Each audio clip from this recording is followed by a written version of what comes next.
Ahoj, vítám vás u dnešního vloženého speciálního dílu našeho podcastu, kdy si povíme o včerejším turnaji Ulrikovy desítky. Bude to takový kratší díl. Dáme se jenom takový lehký shrnutí, jak to včera vypadalo. Lehce se pobavíme o nadcházejících Alpách a to bude asi všechno. Ahoj, ahoj. Tak, ale úvodem dílu bych chtěl udělat něco, co jsme zapomněli udělat úplně v prvním dílu, a to velmi moc poděkovat Samovi Stolaris Wargamingu, který nám poskytnul hodně cenných rád a pomohl nám s nastavením těch technických věcí a ulehčil nám tu práci o několik hodin, kdyby jsme ty věci museli studovat, takže za to ti samé velmi děkujeme. Jsi jednička, přesně tak. A určitě si ti rádi někdy pozveme do našeho podcastu, jestli budeš chtít přijít. A hlavně byl s náma děsně trpělivý. My jsme měli takový dotazy, že to jsem zíral. Přesně. Takový to, jak když babičku učíš otevřít si e-mail. Ano, ano. Tak jo, co nás čeká dneska, Ulriku? Tak jo, hele, začneme tím, že se podíváme na U10. Já tady otevřu BCPčko. Byl to zajímavý turnaj, měli jsme plno, všech 20 lidí a opět nám to vyhrál Jakub Klinský alias Flash s Necronama, který to preferoval docela jako v suchém triku. Tak veze se trošku na vlně, že ta armáda je teď hodně silná. Nechci nějak zpochybňovat jeho vlastní zásluhy, ale opravdu jako aspoň můj dojem, a ukazují to i čísla na statčeků a celkově ve světě, že ta armáda prostě i po těch pár malých nerfech, tak má jakoby něco navíc. Ty Necroni jsou hodně silný a přijde mi, že musí potkat něco, co jim vyloženě vadí, aby jako si nešli pro to vítězství. Na druhou stranu Flash je hraje jakoby dlouho a nedělá za ně nějaký blbosti a chyby, takže prostě si chodí pro ty vítězství, no. No, určitě. Chtělo by to. Zase na druhou stranu, když se podíváme zpátky na PGT, na turnaj, tak tam mu to tolik nevyšlo, takže je vidět, že i ty Necroni prostě potřebují to pilotování kvalitní a že jsou rozhodně porazitelní, ale když prostě potká OK soupeře, nebo on to zahraje dobře, což asi teda o víkendu zahrál, tak ty výsledky prostě jsou. Jasný, no. Tam jakoby ten tříkolový turnaj tomu vyhovuje maličko víc, protože to má prostě o dost menší šanci, že potká něco, co mu jako fakt vyloženě vadí. Ale jako nahrál 57 bodů z možných 60, takže jako Určitě, jo, že to... blbě to nehraje. Tak, nehraje to blbě a určitě se mu ty hry povedly, minimálně tady ty tři. Na druhém místě skončil Pavel Suk Draghi, který má svůj list těch Tarpid démonů se 4 jednotkama pinků. Koukám, má tady 3 solidní výhry. Je to hodně nepřemnej list, si myslím. A určitě, tenhle list je to list, který jsme vyvíjeli nebo stavili na Alpy, na který příští týden jdeme na týmovku 5 hráčů a je to jako zranitelný na některé matchupy hodně, že když potká něco, co má prostě ten potenciál teď nevím, jestli tam má asi 100 těch pěších démonů, jako vybít rychle, tak se mu to může rozpustit za 2 kola celá ta armáda. A hodně kritický bývá, jestli soupeř má dost jednotek, který mají aktivaci na to vyřídit ty horory, než se začnou rozpadat na ty menší. A taky je to trošičku takový jako kdyby hádanka pro soupeře, že když soupeř si uvědomí, že se ty horoři nerozpadají na granáty a tankšoky, tak najednou je to o dost snadnější, ale třeba v takovémhle prostředí té U10, tak ty lidi s tím pořád nemusí mít tolik zkušeností a tady ty interakce nebo drobnosti je nemusí napadat a potom ten list najednou působí prostě zase o stupínek silnější. Je pravda, já jsem s tím hrál jakoby v týdnu ligu právě, porazil jsem to 15-5 a podle mě, jak říkáš, trpí to hodně na to, když má člověk víc jednotek, které jsou schopný tu desítku zabít na jednu aktivaci. Ono Určitě. jako, oni mají 4kový invul a jako, ono se to může uhodit jedním i druhým směrem a je to na to docela citlivý, jo. Ale je pravda, že prostě některé ty jednotky těch ping horrorů jsem tam vraždil 5 kol Mhm. a jiný prostě umřeli na první charge, jo, takže je to takový jako i dost, jak to popadá, mi přijde. Jo, určitě. A zároveň ten list sám o sobě nemá moc nějaký jako má projekci síly na velkou dálku, že spíše to list, který hraje do midu a pokud tam získá tu dominanci a podaří se mu ji udržet třeba 4 kola, tak je to dobrý, ale jakmile ten list podaří soupeři zatlačit nebo začít zabíjet rychle, tak Draghi už nemá jako nějakou comeback mechaniku, jo? Že prostě on tam je a když tam najednou není, je mrtvej nebo vytlačený, tak ten list není úplně tak jako rychlej, nemá nějaký úplně zvláštní triky jiný, než že jsem tady, mám tady OCčko a vydržím tam. Je to pravda, přijde mi, že tomu listu jako chybí obecně jako celkově damage, jo. Tam jsou troji screameři, Fiindi, Be'lakor a to je jako zajímavý damage, ale je to damage, který jde relativně jednoduše z toho stolu sundat a pak jako ten list je fakt jenom o tom, snažím se tady držet body a něco dělat. Ano, ano. Tak, ale zase na druhou stranu Draghi mu to vyšlo, takže určitě super práce a já se moc těším taky oslý můstek k druhému tématu, jak se mu s tímhle listem bude dařit na Alpách. Taky jsem na to zvědavý, se musím přiznat. Hmm. Tak jo, na třetím místě si skončil ty s Gardou, slaboušká gardička, jak by řekl Alessan. Zhrál ten Grizzled Company. My jsme se potkali ve třetím kole a já furt jsem takový jako smutnej do té gardy, musím říct. Furt mi přijde jako, že úplně celou tu hru tahám za kratší pilku a úplně nevím, co s tím dělat, no. Ta garda, my jsme si takhle, nebo říkali jsme si před začátkem videa, že ty naše hry nebo to naše působení na turnaji, tak rozebereme hru po hře stručně, tak my jsme spolu hráli třetí hru, tak já se k tomu za chvilku vrátím, ale obecně ten list, tak je to takový klasický moderní list Grizzled Company, co se teď hraje ve světě. Ten vývoj toho listu nějaký jakoby v té metě je a teď takový poslední, co používám taky, tak je ta jednotka 10 Sionů s command skladou Norkem, jinak je to prostě hromada Sionů, Kasrkinů, transportech. A postupně jsem odebíral tanky, až mi tam zbyl jenom jeden Rogaldorn Commander a k tomu prostě nějaký support. Stejně tak jsem vyhodil všechny Bulgriny, téměř všechnu jízdu, což jsou moc hezký jednotky, fungují dobře, ale nefungují optimálně ve všech matchupech a já se snažím o naprosto univerzální list, který by fungoval jak na singlu, tak na týmovce všude. A funguje to moc hezky a jsem s tím spokojený.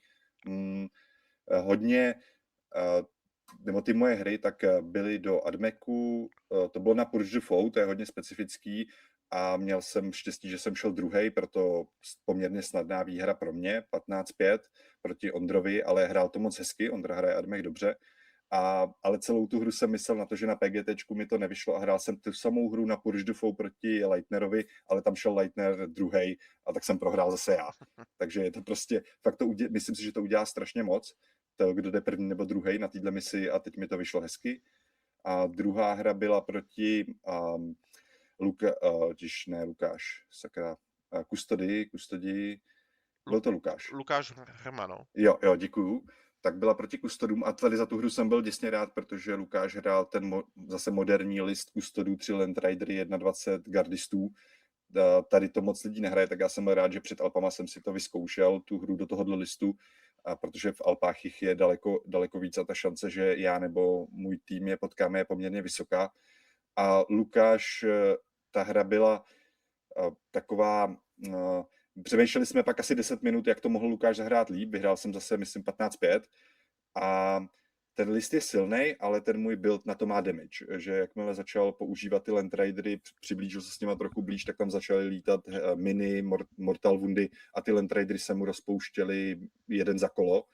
A jakoby neproměnil tam, nevyvinul na mě dostatečný tlak, malinko podcenil jedno křídlo a to jsem si hned využil a byla to taková kontrolovaná výhra. Ale v jeden moment, ve druhém kole, když já jsem použil půl mý armády a on mi tu moji půlku těch 1000 bodů zabil zpátky svým counterpushem, tak jsem chviličku začal přemýšlet, jestli to jde dobrým směrem, ale pak to vyšlo.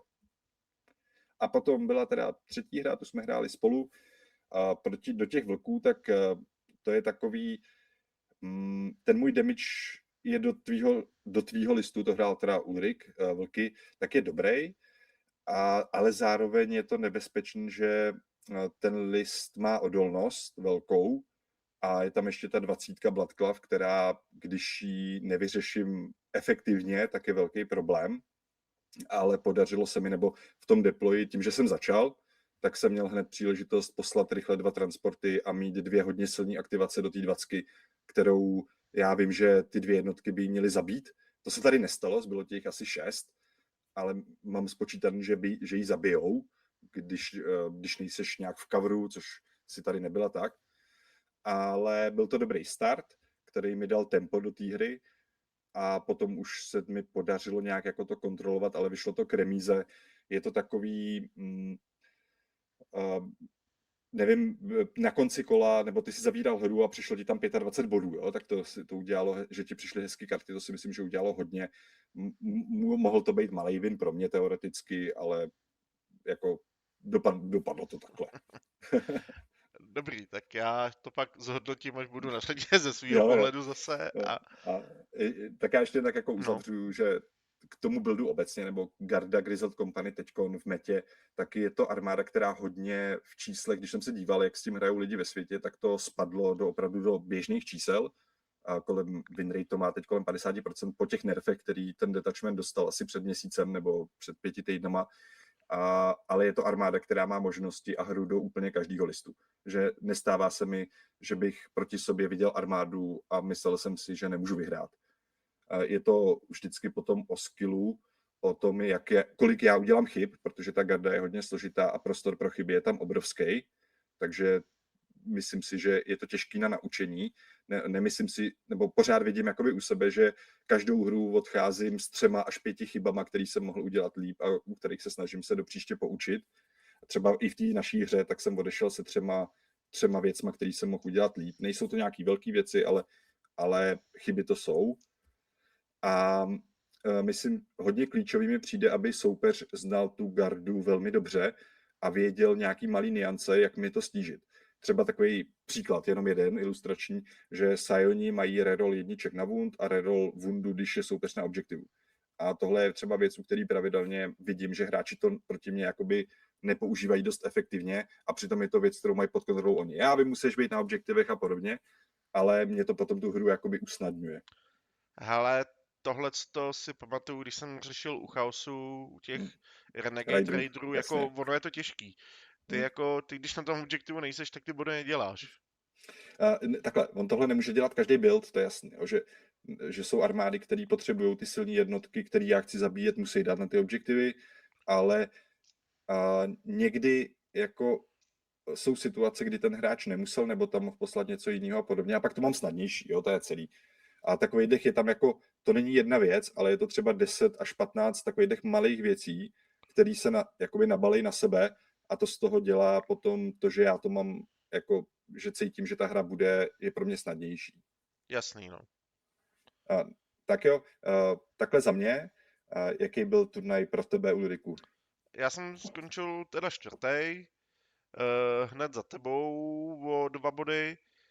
V první hře jsem potkal Diega s 1000 cenama, což byly 3 velký bloby Terminátorů s kouzelníkem, Demon Prince a pak nějaký kozy okolo. Ještě v tom detachmentu, který tomu snižuje o 1 AP, když jde do toho damage 1, což je polovina mojí armády. Takže to byla ta rubrik Phalanx. Jo. Detachment.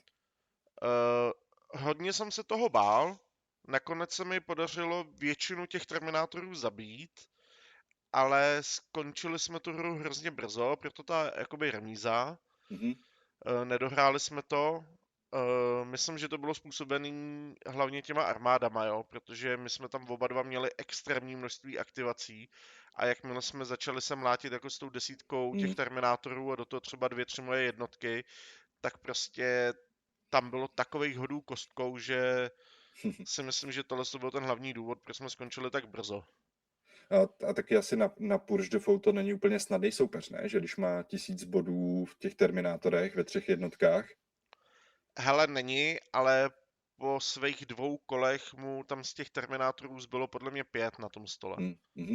A měl mrtvý i to DPčko, takže jako myslím si, že kdyby jsme hráli dál, jako ještě tam měl docela dost jednotek na nějak dělání bodů jakoby po stole, ale už nemělo žádnou jakoby tanky jednotku a žádnou damage jednotku a myslím, že kdyby jsme hráli dál, že bych ho třeba jako lehce přetlačil, jo, ale říkám, skončili jsme hrozně brzo, nebylo to jeho vinou nebo mojí vinou, ale fakt si, nebo jako vždycky člověk může hrát rychlejc, ale myslím, že to bylo fakt jakoby aktivacema těch jednotek, že to bylo takový Jo. jako A zdlouhavý, dohodli no. jste se v pohodě, že jste oba došli k závěru, že jste hráli oba pomalu takhle. Jo, nebylo to jako, že bychom měli to. Nebylo potřeba to nějak domlouvat Ne. nebo Jako řešit. já jsem si byl toho vědom, protože já už, když Mhm. jsem jakoby mlátil tu první desítku těch Terminátorů a on tam Mm. pak házel ty savey, jsem si říkal, tak tohle nedohrám, jako. Jo. To v ten moment už mi to bylo jasný. Jasný. No, druhou hru jsem potkal Damiana s tím chaosem Nightlordím, co dělá ty Battleshocky. Tam to bylo takový jako, bylo to první 2 kola jakž takž vyrovnaný mi přišlo, ale pak se mi tam podařilo jakoby zabít ty jeho hlavní damageovací jednotky. V podstatě jsem je jakoby zastřelil, ubolteroval jsem je, když to tak řeknu, protože to je něco, co spousta lidí podceňuje. Já mám v Repulsoru jakoby to, 10 Greyhunterů a ty mají taky přehoz na von, když stojí člověk na objektivu. A jak mám všude lítly, tak já když si tu Mhm. jednotku zautím, tak Repulsor plus tahle jednotka tak je 70 bolter výstřelů s lítlama, s přehozem na hit, polovina Mhm. z nich je s přehozem na wound, takže ono to jakoby po těch jedničkách to tam ty jako jednotky docela to. A přitom to nikoho nenapadne, že jo? Člověk má pocit, že to je 10 nějakých mariňáků, tak pomalu taktikála z dávných časů, že jo? No. A ono to pak dokáže zastřelit Greater Demona nebo něco takového. To mi vždycky pak vypráví Flash, když s tebou hraje. Že se mu něco takového stalo.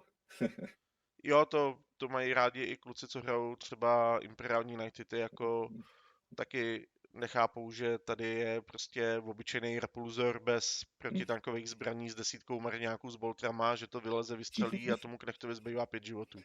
Jasně. Takže tam to v podstatě jakoby dopadlo ty první 2 kola vyrovnaný, ale pak už to bylo takový jako spíš dočišťovačka. Třetí kolo jsme hráli spolu, já proti té Gerdě hrozně nerad hraju.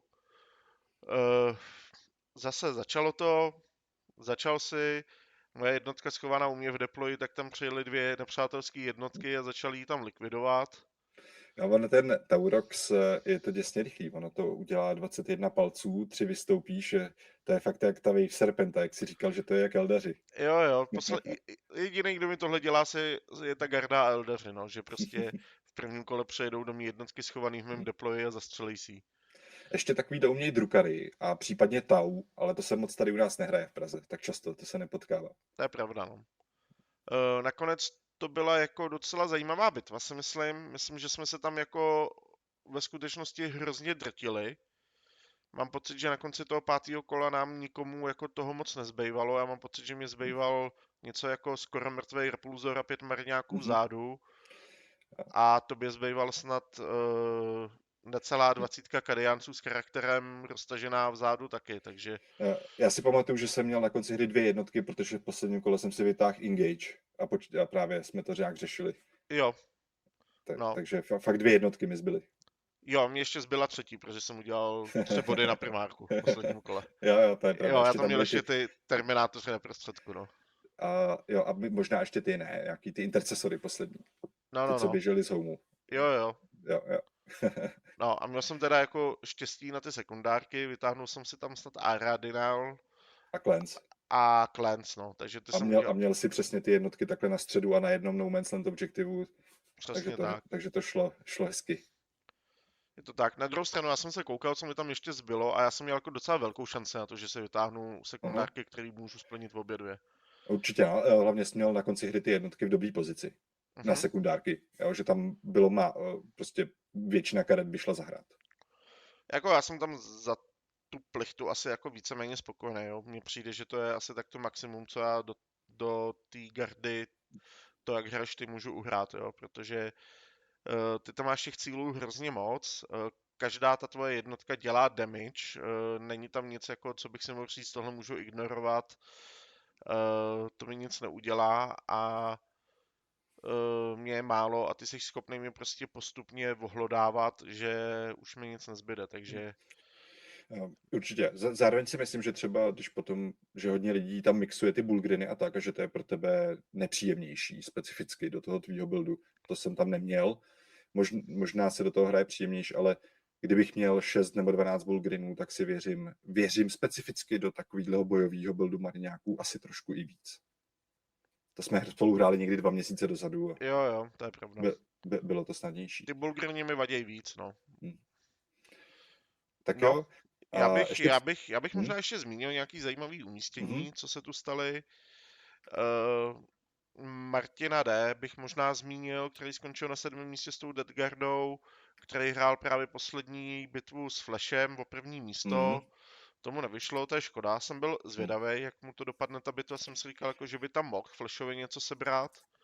My jsme se o tom pak bavili, s Flashem teda. A ta Deadguarda, to, co hraje Martin specificky, tak do těch nekronů je to hodně těžký na správnou navigaci. Jakože jde to, ale je potřeba, aby se v té bitvě stalo několik věcí dobře a Martin tomu musí jít naproti. Já jsem samozřejmě tu bitvu neviděl, nevím, co se tam dělo, ale hrál jsem mockrát Deadguardu do nekronů, do podobného stylu, co hraje Flash a není to úplně snadný pro tu Deadguardu. Jasný, no. A potom já jsem koukal, nebo hodně mě zaujalo, že turnaj se nepovedl Damianovi a Torapovi. A tak tam jsem jakože čekal jsem, že kluci zahrajou trošičku líp, ale jako whatever, že jo, prostě nevyjde každá hra nebo každý turnaj. A vím, že Damian potkal tebe, tam nakoupil jednu velkou prohru a Torapu tady vidím, že potom, teďko já jsem se podíval, že jo, on hrál, myslím, poslední hru proti Dragimu. A že asi prostě nepodařilo se to rozbít, no, těm Blood Angelům, ty bloby těch démonů. No ono v podstatě jakoby Damian, já se koukám, on první hru hrál s Dragim, tam jako prohrál 12-8, což není jako ještě tak hrozný výsledek.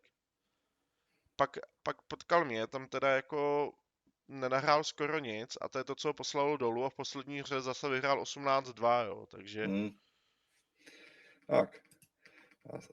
Asi dobrý. Potom určitě hodně, nebo zaujal mě právě Lukáš, proti kterému jsem hrál ty kustody, tak já si pamatuju, že někdy před rokem, doufám, že to nepletu, tak ho Griff učil pomalu pravidla a teďko, když jsem s ním hrál, tak mě hodně mile překvapilo, jak hodně se zlepšil a že kdyby mi řekl, hraju to 4 roky, tak mi to nepřijde vůbec divný. Jako v poslední době má fakt pěkný výsledky, jakoby i na jiných turnajích, takže tam je ten progres jako hodně vidět. Ještě bych možná vypíchnul 10. místo Tomáše Wagnera alias Aziho, který si udělal nejlepší umístění letos zatím, tak uvidíme, jak to bude mít postupnou tendenci jít nahoru. Tak mohl by se Azi poradit s Lukášem, aby ho naučil ten kustodí build s těma Land Riderama aspoň. No, je to fakt. Tak jo, toliko asi k U10.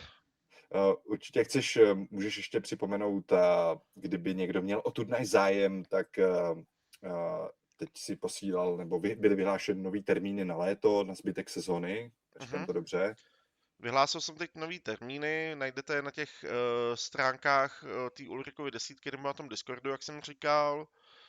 A už tam jsou teda vyhlášený termíny jakoby do konce roku, takže pokud si to chcete booknout v kalendáři, už můžete. Jenom mě ještě napadá taková zajímavost, koukám na prvních 3 místech skončili lidi, který máš v týmu na Alpy, tak jestli jako seš rád, že tvůj tým je teď takhle jako ve formě. Skvělý, tak ti můžeme rovnou přejít k druhému tématu, to je teda blížící se Alpine Con, teď o víkendu. Tak je to tak, že Draghi, Flash, já jsme jeden tým, k tomu ještě máme Griffa, ten byl, teďko nás se mrknu, abych to řekl přesně, Griff teď skončil, kde to bylo, sakra, teď mi zmizel. Někde dole hledej. 14, už to vidím, no. 14. A potom tam máme ještě Bernieho. Bernie teď na U10 nebyl. Tak mě to samozřejmě těší, že kluci mají formu. A doufám, že ten turnaj, ty Alpy, teda, že sednou i Griffovi ty Chaos Knighty my tam bereme, není to prostě singlový list, my je bereme na týmovku specificky, tak jenom doufám, že se mně podaří napárovat ho do her, kde to nebude mít do kopce, no. Aby ty výsledky doručil hezký, ale Flash trénuje neuvěřitelně hodně, jo, že to úplně zírám, že skoro vždycky, když mu napíšu, tak někde hraje. A stejně tak Draghi, ten zase hraje pořád v Golden X, takže já věřím, že forma je dobrá, že ten tým máme připravený dobře, armády máme vybran, takže nám to dává smysl, hlavu a patu. Metu jsme trefili celkem fajn. Teďkon jediný, co jsme přemýšleli takhle ještě na poslední chvíli, tak byly ty Tau, tak to je asi jediná věc, který se takhle vyjádřím víc do hloubky, protože já Tau hraju, nahraný je mám nahraný i ten styl, co se teď hraje, takže jako roboti v Montka detachmentu, a plus teda přibyla teď ta nová jednotka Twinlands, která tomu dodala trošku sósu navíc, ale mně přijde, že jsou trošku jako přeceněný a jsem děsně zvědavý, jak na těch Alpách ty Tau obecně dopadnou. Jich tam hrozně moc, všichni hrajou to samý víceméně, tady ten list, který jsem zmínil, tak jsem zvědavý, jestli je to jenom jako moderní trend, že prostě najednou jsou jakoby zajímavý, že jim sedí ta meta, protože jsou dobrý do maríny, do ultramaríny a do nekronů specificky, tak jestli je to jenom jako tím, že to přitáhlo najednou ty lepší hráče a teď mají na statčeku Tau asi 60% win rate najednou, jo, během 2 týdnů, tak jestli to fakt bude fungovat, jsem hodně zvědavý. My je nemáme. Já tomu nevěřím. Myslím si, že ty Tau jsou pořád stejný, jako byly a že mají stejný problémy, ale já to interpretuju tak, že to spíš přitáhlo dobrý hráče. Tak jsem zvědavý. Já jsem taky koukal, že těch Tau je tam jako docela hodně, víc, než jsem čekal na těch Alpách. Tak uvidíme, no. Ono možná tam chtějí zkoušet, že na těch 2 mapách z těch 5 na těch Alpine jsou jakoby volnější. Si třeba říkají, že tam budou mít jako víc šancí se dostat na ten svůj damage, no. Určitě. Myslím si, že to je armáda, kterou ty týmy, co jí mají, tak ji nasadí jako první, aby si vybrali stůl pro ty Tau. A že o to budou ty Tau silnější, ale uvidíme. Bude to otázka, jaký jsem zvědavý právě na ty Tau. Jakou má tvůj tým formu? Jak jste připraveni? Můj tým má formu, bych to řekl... Učíš se slovenský nadávky? Ne, těch umím spoustu. To je pravda, můžu rovnou zmínit. My jsme jeden z mála týmů, který jsme si domluvili challenge na Alpy. Budeme hrát s týmem SK Kejdia, za kterou hraje asi nejlepší hráč gardy minimálně ve střední Evropě, Alessan. Ale koukali jsme se na to párování, my jsme schopni mu každý dát zhruba 15 plus bodů, jo, takže toho jako moc řešit nebudem, to je v pohodě. On hraje ten Recon Company s 217 jako gardistama, takže to bude pohodička, ale jsem zvědavý na tu naší formu, lehce se toho bojím. Ne všichni mají z našeho týmu v poslední době nahráno kvůli jakoby osobnímu životu, ale my tam jedeme jako primárně si to vyzkoušet. Chceme udělat nějaký dobrý výsledek samozřejmě, ale víme, na co máme, víme, že jako většina z nás nemá tolik nahráno, u nás má nahráno primárně Luka, že jo, protože ten jede ty VTC tréninky, všechno, takže ten má jakoby u nás nejvíc nahráno, takže počítáme s tím, že nás potáhne primárně on a doufáme, že my se k němu jako přidáme v každém kole třeba i někdo jiný a ty body jako nějaký uděláme. Ještě připomeň, koho máš v týmu, kromě Luky. Mám v týmu ještě Joea s imperiálníma Knightama, tam jsme nad tím jako hodně dlouho diskutovali. Když to řeknu lehce zkráceně, tak se skoro vyvzdoroval ty imperiální Knighty. Chtěli jsme mu jednu chvíli narvat jakoby kustody. Právě s těma 3 Landriderama, ale jo. pak jsme si řekli, že on by to jako neměl moc kdy nahrát, že bude lepší si vzít asi jako něco, co nahráno má a co zná. Tak pořád jde to používat teoreticky jako defendera, když si vybere stůl nebo něco takového. Pak tam máme Štěpána, který má svůj list s Greater Démonama, což nám přišlo právě jako trošku ten problém právě s těma imperiálníma armádama, že to jsou takový trochu podobný listy a že jednoho jako třeba nějak napárujeme, ale že u 2 to bude složitější. Na druhou stranu se zase říkáme, že ty lidi třeba jako nebudou počítat s tím, že ty týmy budou mít 2 takovýhle jakoby velký armády, že by to jako mohlo třeba být jako i lehce výhoda nakonec. Kdo ví, no, možná bych se trošku bál, že tím, jak budou, že teď celkově ta meta je trošku tvrdší, takže lidi budou ten damage mít v těch listech, že máš citany, ty tau a tak podobné věci, tak se uvidíte, no.